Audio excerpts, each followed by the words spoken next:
O Senhor tem nos trazido adiante, irmãos, a palavra, e eu já passo para os irmãos.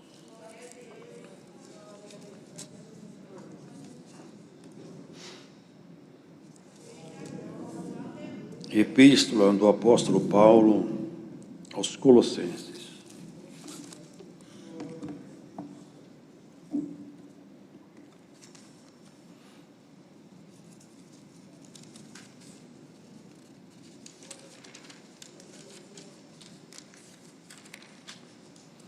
Capítulo 1.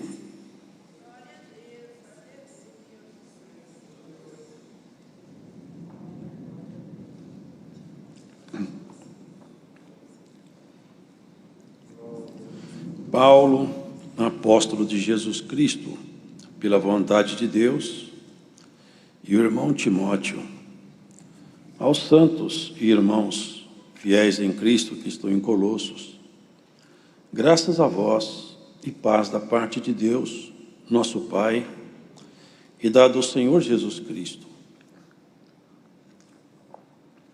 Graças damos a Deus, Pai de nosso Senhor Jesus Cristo, orando sempre por vós, porquanto ouvimos da vossa fé em Cristo Jesus e da caridade que tendes para com todos os santos, por causa da esperança que vos está reservada nos céus, da qual já antes ouvistes pela palavra da verdade do Evangelho, que já chegou a vós, como também está em todo o mundo, e já vai frutificando, como também entre vós, desde o dia em que ouvistes e conhecestes a graça de Deus em verdade, como aprendestes de Epáfras, nosso amado conservo, que para vós é um fiel ministro de Cristo, o qual nos declarou também a vossa caridade no Espírito.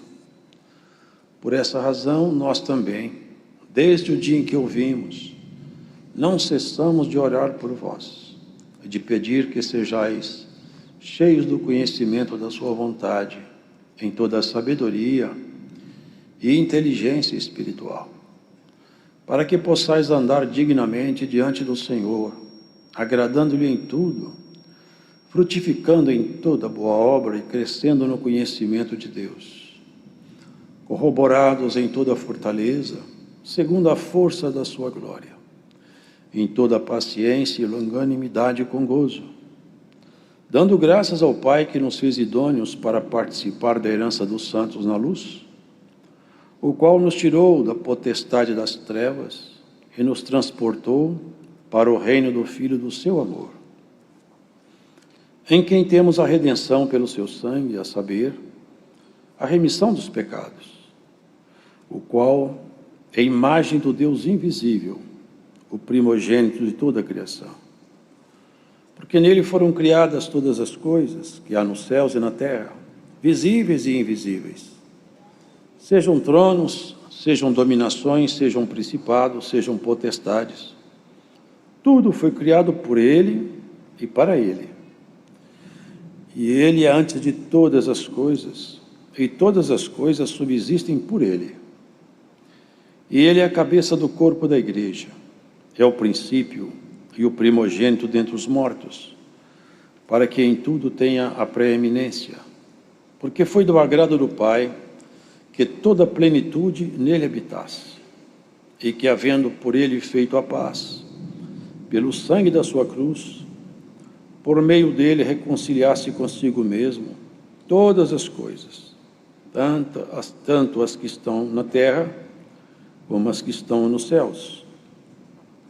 A vós também, que noutro tempo erais estranhos e inimigos do entendimento pelas vossas obras más, agora, contudo, vos reconciliou no corpo da sua carne, pela morte, para perante ele vos apresentar santos, irrepreensíveis e inculpáveis, se na verdade permanecerdes fundados e firmes na fé, e não vos moverdes da esperança do Evangelho que tendes ouvido, o qual foi pregado a toda criatura que há debaixo do céu, e do qual eu, Paulo, estou feito ministro.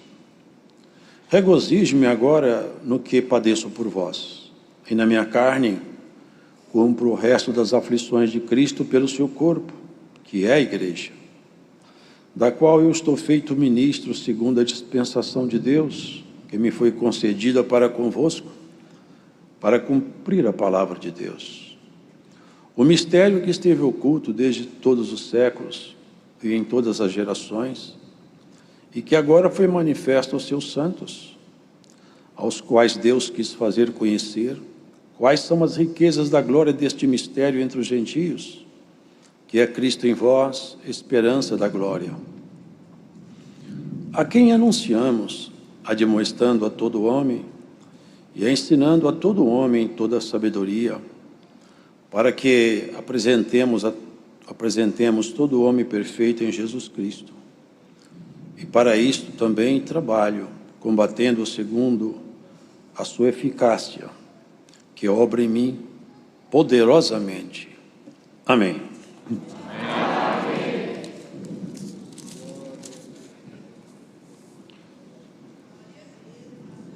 Aqui, irmãos, nessa epístola, percebemos a colocação bem assertiva, bem direcionada, clara de Paulo, o apóstolo, com relação àqueles irmãos de Colossos, os quais ele encontrava dentro das propostas apresentadas no Evangelho. E a esses tais, ele se dirigia chamando a eles de santos e fiéis, e não por acaso. Porque ser santo, irmãos, não é ser perfeito. E ser santo é proposta de Cristo na vida de todos aqueles que são seus. Nós precisamos de ser santos. E essa proposta era absolutamente impossível. Ninguém poderia de si mesmo fazer-se santo pelas suas obras. Ninguém poderia alcançar essa posição em Cristo se Cristo não tivesse outorgado a ele o perdão, para que a partir então de um perdão imerecido, o ser humano pudesse caminhar na direção de um aperfeiçoamento. Porque os irmãos veem com muita clareza que a humanidade caminha não é para um aperfeiçoamento, ainda que sob a visão científica e tecnológica, podemos compreender que sim, há um grande aperfeiçoamento do conhecimento, a multiplicação do conhecimento é evidente. Mas no tocante aos valores fundamentais da vida, a nossa caminhada não é de progresso enquanto humanidade. Enquanto humanidade, nós caminhamos, lamentavelmente, de treva em treva e de queda em queda. E essa realidade, irmãos, não será mudada. Essa realidade seguirá adiante, porque o homem natural, o homem desse mundo, ele vai amadurecendo em tudo quanto a inclinação da carne propõe. Mas aquele que é chamado para ser santo, ele vai se aperfeiçoando em Cristo. E de tal maneira que o Evangelho da Graça, que é uma riqueza, um poder maravilhoso, ele vai promover em nós uma transformação tão radical e tão profunda, e tem feito isso, que de homens simples e naturais, quando se fala homem, entende-se as irmãs, obviamente, nós passaremos a ser criaturas celestiais, pela nossa postura, pela nossa vocação, pelo exercício de nossa fé. Porque, irmãos, Paulo, ele dava graças a Deus, apresentava perante a essa irmandade o que ele via lá dentro, no corpo daquela igreja. A caridade, o amor, e que eles estavam caminhando, fazendo um progresso nessa caminhada espiritual. Porque desde que nós nascemos, nós estamos seguindo um curso, a marcha da vida, A marcha da vida é a nascimento, crescimento, a maturidade, velhice e morte.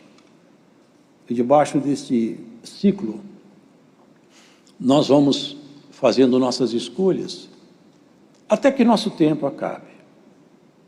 Até que o Senhor diga, cessou seu tempo. A partir desse momento que o tempo acaba, não há mais negociação. A morte também não aceita negociação. É só até o momento da morte é o tempo disponível para nós. Nós só temos essa vida. E é agora. A nossa escolha, ela é feita todo dia. E cada um de nós, individualmente, vai prestar conta perante Deus, nos tribunais eternos, de tudo quanto fez com esse corpo, por intermédio desse corpo. Ou bem, ou mal. Paulo sabia disso, compreendia isso. E ele persuadia seus irmãos a oração, a busca, e enaltecia neles as virtudes que ele achava. E olha o que ele pediu: não cessamos de orar por vós e de pedir que sejais cheios do conhecimento da sua vontade, em toda a sabedoria e inteligência espiritual. Ele pedia que a igreja ficasse cheia do conhecimento da vontade divina em si mesmo. Afinal, eu devo saber o que Deus quer de mim, o que Deus espera de mim, até onde Ele espera que eu vá, o que Ele espera que eu faça, quais são os limites que eu estou preso em mim mesmo. Até onde eu poderia ir e não estou indo porque eu não pergunto, porque eu não tenho contato com Deus, porque eu não oro o suficiente, porque eu não santifico o suficiente, eu não sei até onde eu podia chegar. Oxalá que nós fôssemos cheios do conhecimento da vontade de Deus e também, irmãos, em toda a sabedoria e inteligência espiritual. A inteligência humana é muito boa, é utilíssima, mas só para essa vida. Terminou essa vida, a inteligência humana não tem nenhuma eficácia. A inteligência humana não tem nenhum operar no pós-morte. A inteligência humana só funciona debaixo do sol. A inteligência divina, o conhecimento divino, passa pela fronteira da morte. Quem está cheio da ciência de Deus, quando ele passa pela porta da morte, aquilo que é de Deus está com ele, passa com ele. Ele chega do outro lado, carregado daquilo que é santo, daquilo que é puro. O que mais o ser humano leva? O rei falou: eu esquadrinhei debaixo do sol, olhei tudo que o homem faz, pesquisei, procurei fazer tudo que um homem pode fazer. Todas as alegrias, diversões, todos os prazeres, todo o conhecimento, eu olhei tudo. E eu concluí uma coisa: tudo não passa de uma grande ilusão. É tudo vaidade. Só tem uma coisa, irmãos, que não é vaidade, é nos enchermos do conhecimento do eterno, nos enchermos daquilo que é santo e puro. Quanto mais você carregar de Deus em você, é a própria eternidade que mora em você mesma.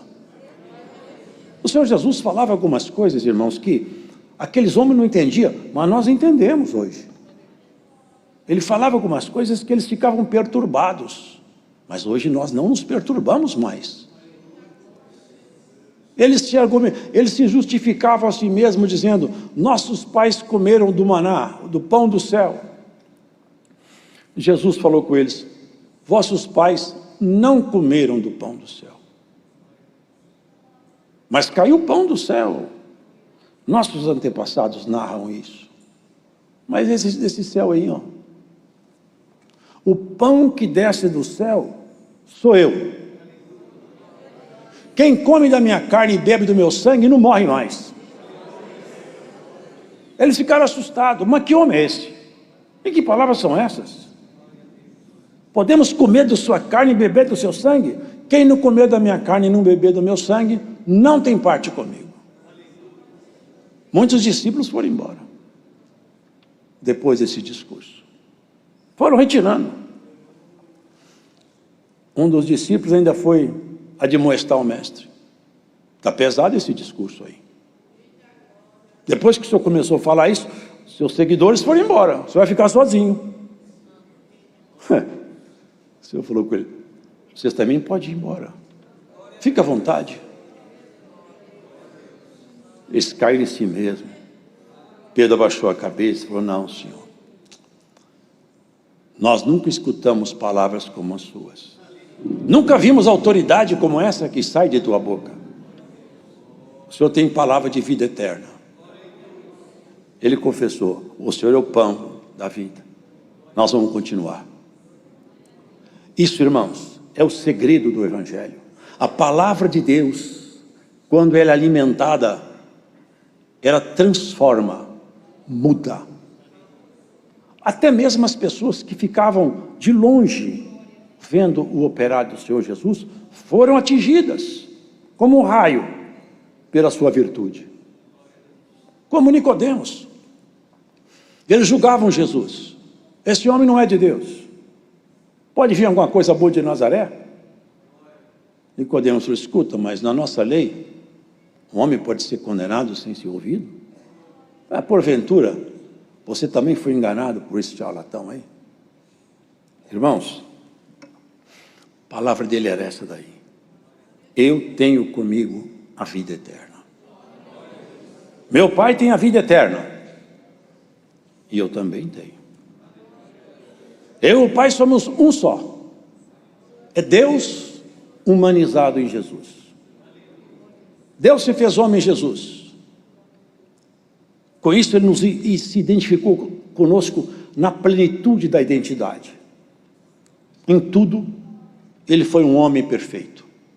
Sentiu dores, cansaço, tristeza, angústia. Tudo ele sentiu.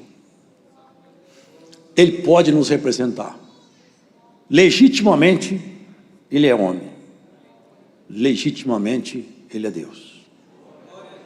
Sem nenhum pecado. Porque não teve nenhum homem debaixo do sol, sem um pecado sequer. Nenhum. Exceto Jesus. Nenhuma marca dele foi achada. Nenhum sinal. Nenhuma assinatura da treva. Irrepreensível. Por isso, ele dizia, vocês se alimentem de mim. Eu trago comigo o segredo da vida. Porque o primeiro Adão trouxe consigo o segredo da morte. E todos morreram. Eu tenho comigo o segredo da vida. Quem ouve as minhas palavras, crendo nelas, olha o que ele disse. Vocês que estão com sede, vem aqui, eu vou matar a sede de vocês. E tem mais, se vocês crerem em mim, dizia ele, ao escutar minhas palavras, vai se formar em você um rio de água viva, que vai saltar com vocês dessa vida para a vida eterna. Eu sou o pão da vida. Compreende isso, irmãos? Alimentar de Jesus é alimentar da palavra dele. É beber dessa água. E essa água não é só a palavra, ela é muito mais profunda. Porque ele falou, se eu não for ao Pai, eu não vou enviar meu Espírito. Mas chegando lá, eu quito a conta de vocês, quando eu morrer na cruz, e vou enviar o Espírito Santo Consolador. Exatamente o que ele fez. Foi num dia de festa, sabe, irmão, o Senhor Jesus, era um dia de festa. E ele fez essa pregação porque estavam apertando ele muito. Com que autoridade você faz tudo isso que você está fazendo? Quem te outorgou autoridade? Não frequentou sinagoga, não tem família importante, não tem estudo.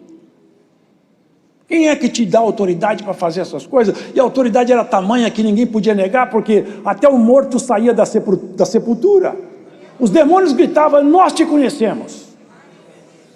Não tinha como negar a autoridade absoluta. Glórias ao Senhor.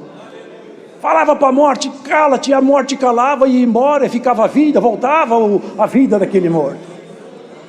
Não tinha como negar. Que autoridade é essa?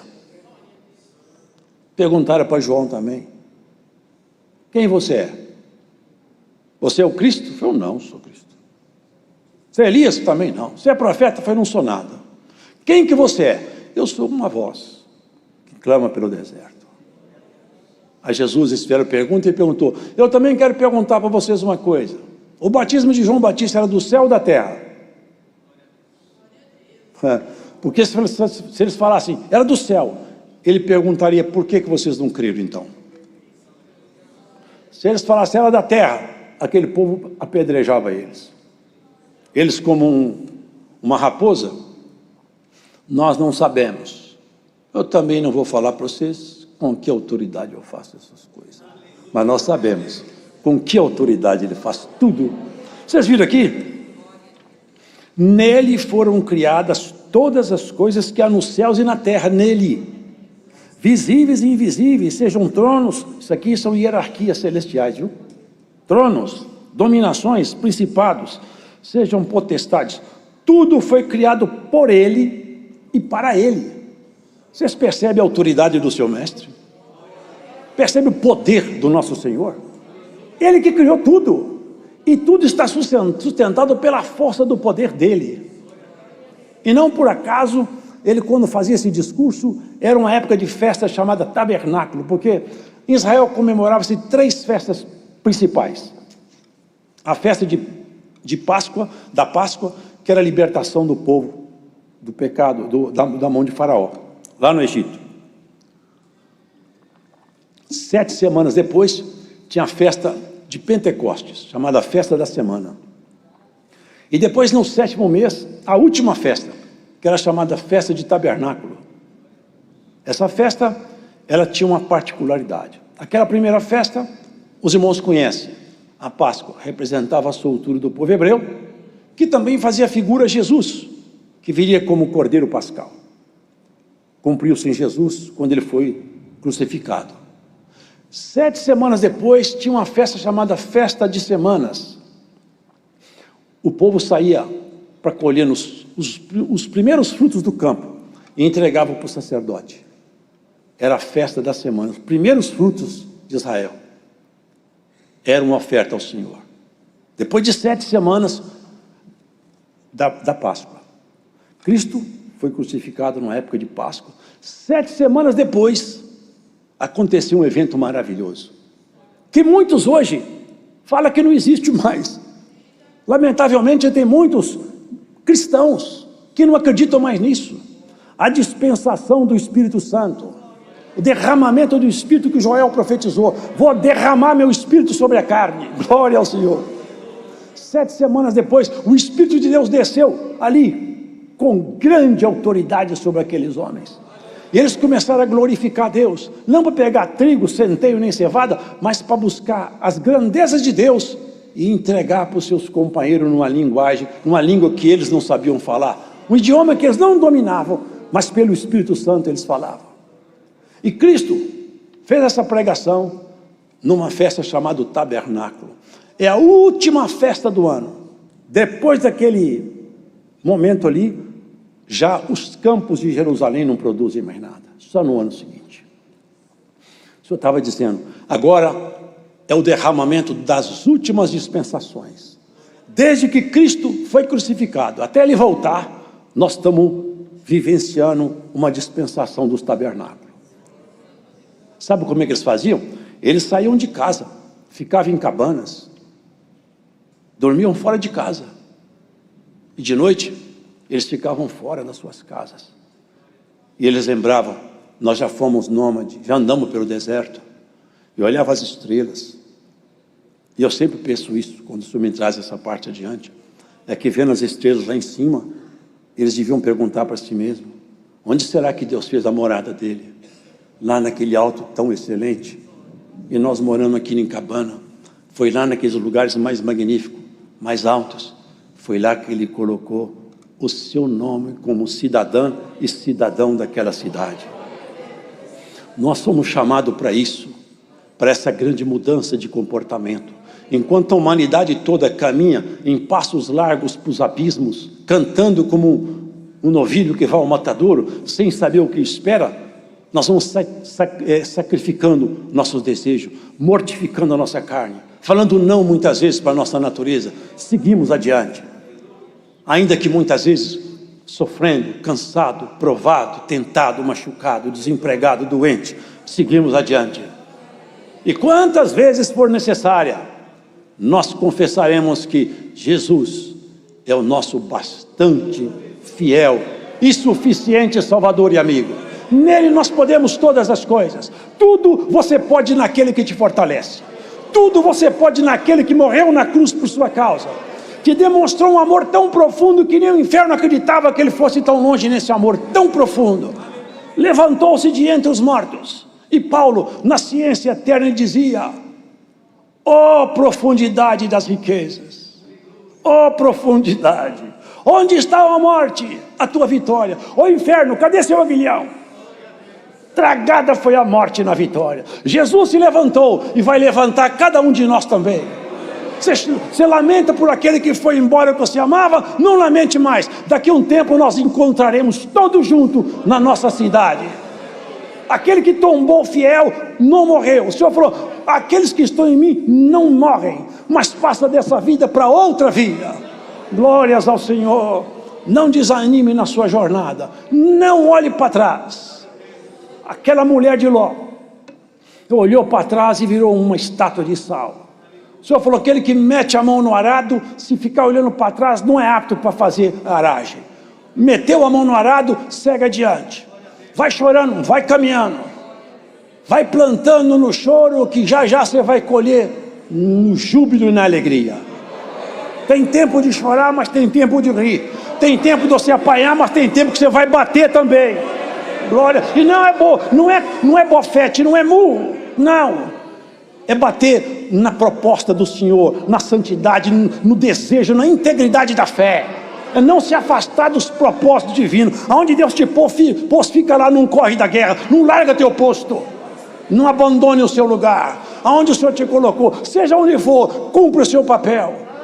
Faz aquilo que fez aquele homem, Gideão, malhando um trigo, cansado, provado, sozinho, tentando fugir da mão dos inimigos. Apresentou-se ele um varão, falou assim: varão valoroso, vai nessa pouca força. Valoroso, logo eu estou arrebentado, eu estou sozinho, todo dia vem os inimigos, toma tudo, eu estou tentando livrar a casa de meu pai. O Senhor vai fazer um livramento pela sua mão, mas eu não posso, eu sou o menor da minha casa. Você é o menor da casa sua, mas o maior de todos chegou aqui para te representar hoje perante esse tribo. Irmão, não tem ninguém que possa se fazer pequeno quando Cristo se torna seu aliado. Não tem ninguém derrotado quando Cristo é seu ajudador. Não tem ninguém perdido quando o Senhor é sua luz. Não tem ninguém amaldiçoado quando Cristo te abençoou.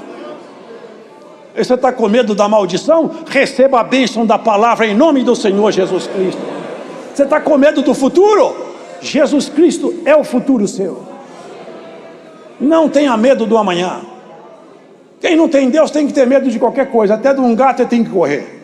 Quem tem Deus não tem que ter medo de nada, porque sabe, eu estou na mão do Senhor, tudo Ele pode fazer por mim.